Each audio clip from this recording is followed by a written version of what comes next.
Welcome back to One Strange Adventure and welcome to the next video. Today we are still in Elkhart. A couple of things that we're doing. One, we're going to finish up with Affinity. Two, we actually went to the RV Hall of Fame. We're going to share some of that with you. And then three, we're going to drop it off at Grand Design. But before we get into any of that, leave a comment, like the video, subscribe, share it out. It really helps. Starting in today's video, we're actually going to ask you a question. Today's question, and I want you to leave a comment, what is your top bucket list destination? It doesn't have to be in the US, it can be anywhere in the world. If you could get to go there, where would it be? Leave a comment below. Tell me where your bucket list destination is. All right, with that, let's get into the video. Them coming to pick the RV up. I'm not liking it. Yeah, I know.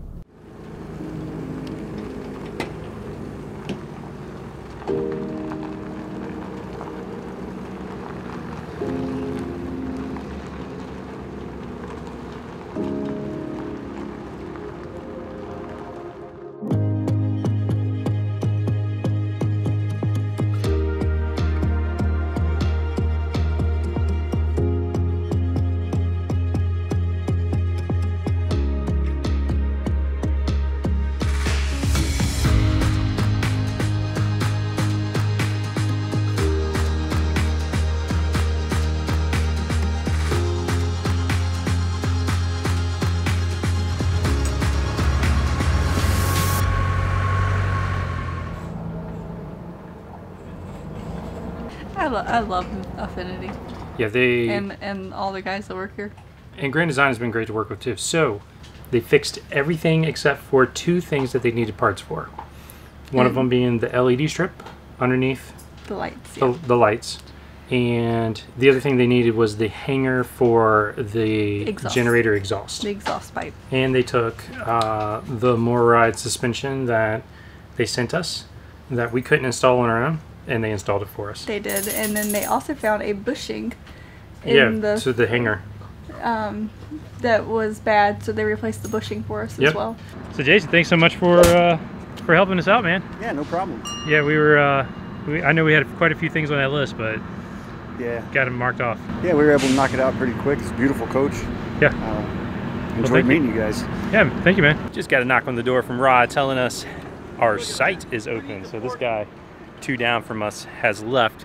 So he's going to take the forklift, move us over there, put us on full hookup so we can actually get some clothes washed.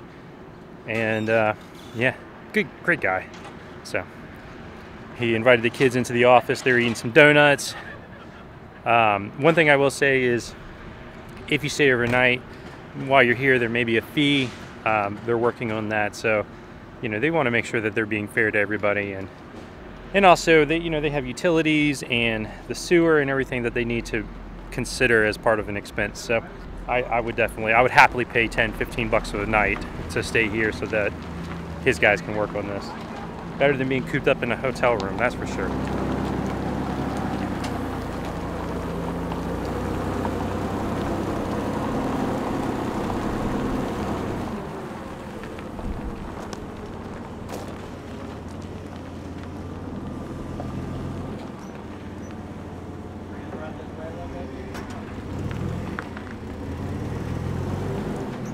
All right, I'm here with Rod, who is the owner of Affinity RV.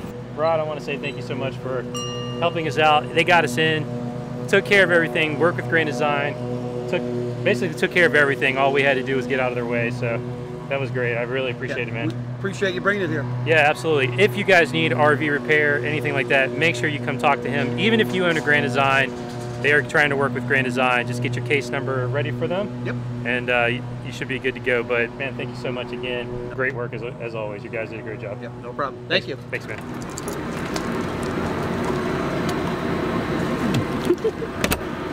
I can't decide if she likes it or not. Pixie, do you like it? She might like it better if she's on my back. Pixie, do you like it? I don't trust her to not jump out of it yet. You okay? You okay? She looks like she has a big head in there. All right, okay. We have been in Elkhart 3 times now, and we are finally going to. I can't believe we haven't been here before. You gonna say where here is? Yeah, in a minute. But we figured we're going to take you guys along today. There's so much content on our channel about the RV. And so we thought it would be really cool to come visit the RV Motorhome Museum Hall of Fame. Yep.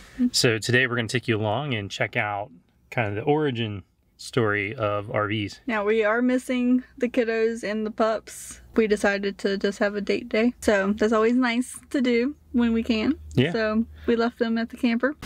It was good getting to see Slow Momentum. His name is Keith and his wife's name is BJ. Yeah. They run transport for the RV community. Yeah, so we are going to go check out this museum and see what it used to look like, what an RV used to look like versus what they look like now. So that should be pretty exciting. Pretty cool.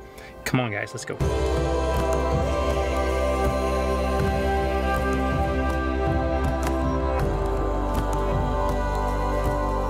That one is the smallest Airstream ever built. It's called the Little Prince.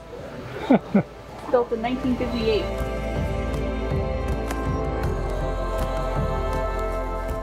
Okay, you think about 1954 Yellowstone travel trailer. Does this look familiar? It's amazing to see some of these older models that have the same concepts. Now they're just plastic. They probably built better back then. But yeah, that's pretty awesome. Can you believe how far RVs have come? That one's pretty cool. That's the first bunkhouse. That's the Mustang. So it's called the Mustang, and it was named Mustang before Ford used the name Mustang. So this is technically the first Mustang, and it's a bunkhouse.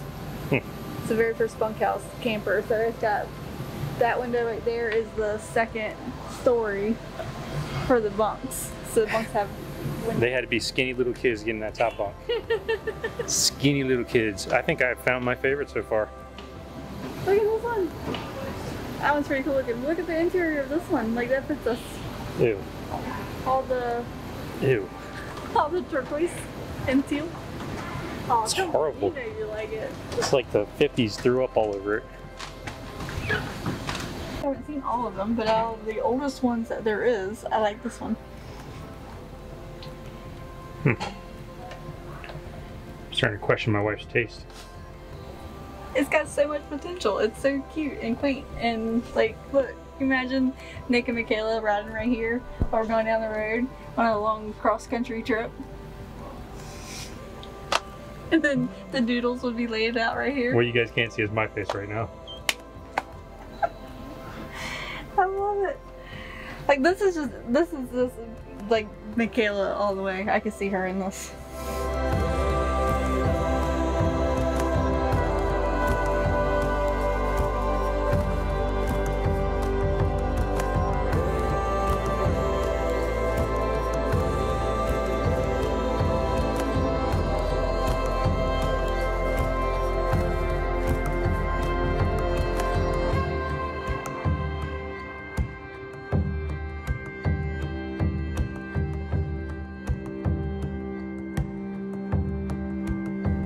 We just got out of the museum. What'd you think? I think it was pretty cool to see how far the RVs have come. Yeah. Over the course of the last 30 years. There's been significant changes. It has, but it was interesting. Like I showed you guys the door. Like you can see some of the concepts that are still in practice today. The little slide for the handle. Right, which wasn't on any of the ones that look like Airstreams but weren't really Airstreams. Right. It wasn't on any of those older models, but that first one, like once it got on it was on every other RV after that, which was pretty cool. Look, my overall thoughts are it was a cool thing to do and kind of kill some time while you're in Elkhart. It's not something I would drive hundreds of miles to see.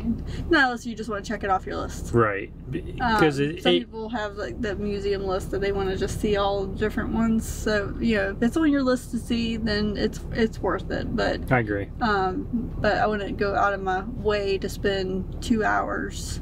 Yeah, it's 2 hours. It was $12 a person.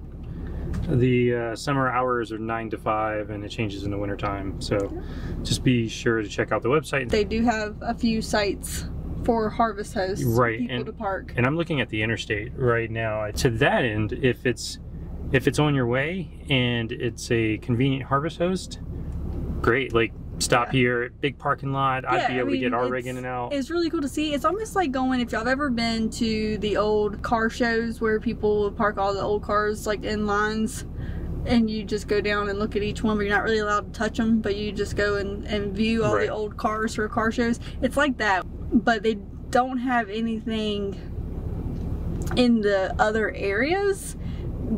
It's just the main area is like the historical trail piece. Right, like that part's cool, but all the other little areas. The Go RVing, where it's supposed to be the new versions of them, there's maybe like three or four. Yeah, like it's pretty small. Or like even where the manufacturer stuff is, like they have a Dometic section, but Dometic only has like one thing set in there. Yeah, overall I'd say it's a good way to kill time. Hasn't been my favorite museum, but it's a cool thing to go see some of the old stuff. Be prepared that it is dusty. Because everything in there is old. As I started going through like 3 or 4 of them, I started wanting to sneeze because I'm allergic to a lot of the scents. And so just be prepared. I didn't take a Claritin before we came, and I should have, so now when I get back I'll be taking a Claritin because I'll be sneezing all night. So just be prepared for that if you decide to come. Alright, on to the next adventure. Yeah. Look down here is the little handle. Stability. Yep. I think this is the campground area. Campground. They're all full. There's 6 spots. I only see 5 campers.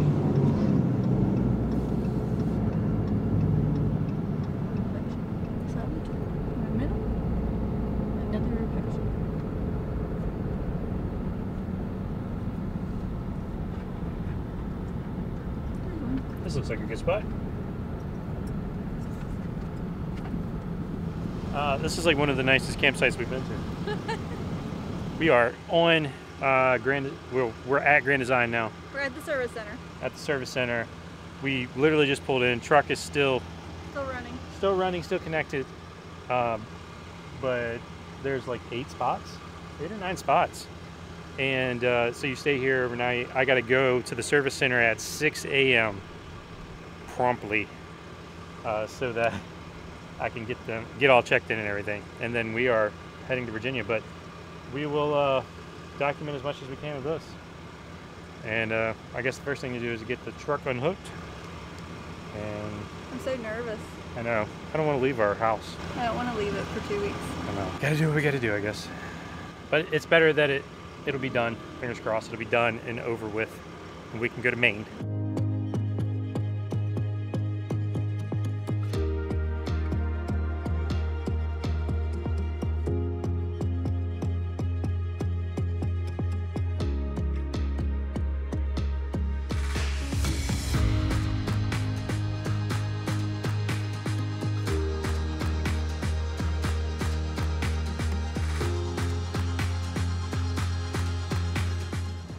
We're done setting up. We got the rig plugged in. They do have water and electric 50 amp, 50 or 30 at each pedestal.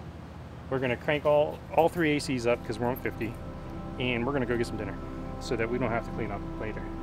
Take the lazy way out. Lazy way. And by the time we get back, it'll be nice and cool.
We didn't go to bed till midnight, got up at 5 a.m. and went over to the customer service by 6 and talked to Valerie. And she says that they'll have it back in 2 weeks, but they just came and picked it up. We're officially homeless for the next 2 weeks. Thankfully, we have family that we can rely on. Yes. How do you feel about them coming to pick the RV up? I'm not liking it. Yeah, I know. But it'll go by fast, hopefully. We'll, Saki, as part is throwing away all the food. yeah, we had to throw away a lot of food. It was either that or go buy a new cooler. I mean, we actually packed a lot. We did buy a new cooler, packed a lot, and then still threw food away. Well, because you have all your condiments and things like that that, you know, you slowly use them. Well, you can't take all that with you. So we'll have to restock when we get back. But we are on our way to Virginia now. And so we got a long hike ahead of us. 12 hours. I need some breakfast too. I'm not used to getting up this early. That's the update for now. Watching it go away was definitely sad. But hopefully she'll have a new patio door when we get back. And it won't leak anymore. Yep. So we'll see how that one goes.